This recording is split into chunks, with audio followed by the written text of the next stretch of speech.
నెల్లూరు జిల్లా సంఘంలో అత్తగారి ఇంటి ముందు ఒక యువతి బైఠాయించి ఆందోళనకు దిగింది. ప్రేమించి పెళ్లి చేసుకున్న భర్త తనను వదిలివేయడంతో న్యాయం కోసం పోరాడడానికి సిద్ధమైంది.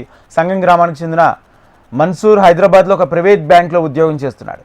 దామరమడుగు గ్రామానికి చెందిన లక్ష్మి అనే గిరిజన యువతి కూడా మరో బ్యాంకులో హైదరాబాద్లో ఉద్యోగం చేస్తూ ఉంది. వీరిద్దరికీ చదువుకునే రోజుల్లోనే పరిచయం.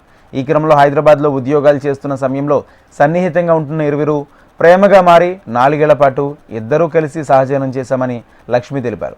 పెళ్లి చేసుకోమని మన్సూర్పై ఒత్తిడి తెచ్చింది. గత ఏడాది హైదరాబాద్లో ఒక దేవాలయంలో తమ ఇరువురు స్నేహితుల సమక్షంలో ప్రేమ వివాహం చేసుకున్నారు. ఇటీవల తనకు చెప్పకుండానే మన్సూర్ స్వగ్రామైన సంఘంకు వెళ్ళిపోయాడు. ఎన్నిసార్లు ప్రయత్నించినా అతను అందుబాటులోకి రాకపోవడంతో తీరా మోసపోయానని గ్రహించిన లక్ష్మి ఇవాళ మన్సూర్ వాళ్ళ గ్రామానికి వెళ్ళి ఇంటి ముందు బైఠాయించింది. తనకు న్యాయం జరిగే వరకు ఇక్కడి నుంచి వెళ్లేది లేదంటూ భీష్మించుకుని కూర్చుంది. కులాలు వేరు కావడంతో తమ పెళ్లిని అంగీకరించని అబ్బాయి తల్లిదండ్రుల ఒత్తిడితోనే మన్సూర్ మరో వివాహానికి సిద్ధమైనట్లు లక్ష్మి ఆరోపిస్తుంది.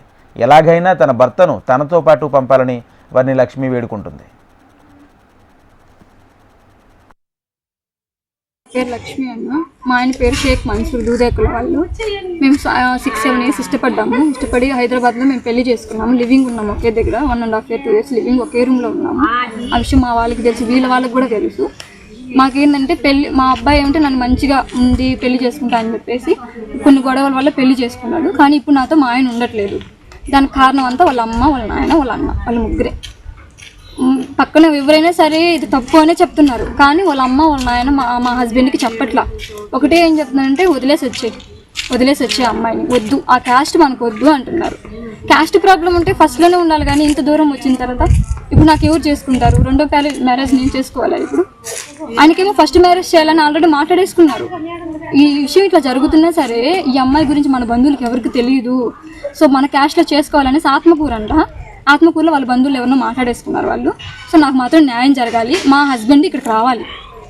మా హస్బెండ్ వచ్చేంత వరకు నేను ఇక్కడే ఉంటాను. నాకు ఏం కూడా అసలు వద్దు, ఫుడ్ వద్దు, ఏమి వద్దు. మా ఆయన్ని నాకు ఇక్కడికి పిలిపించి నాకు సహాయం చేయండి. ఇయర్ 2025 ఫిబ్రవరి 7 పెళ్ళయింది. స్టేషన్లో మేము అన్ని విధాలు ఆయన కూడా సంతకం పెట్టాడు.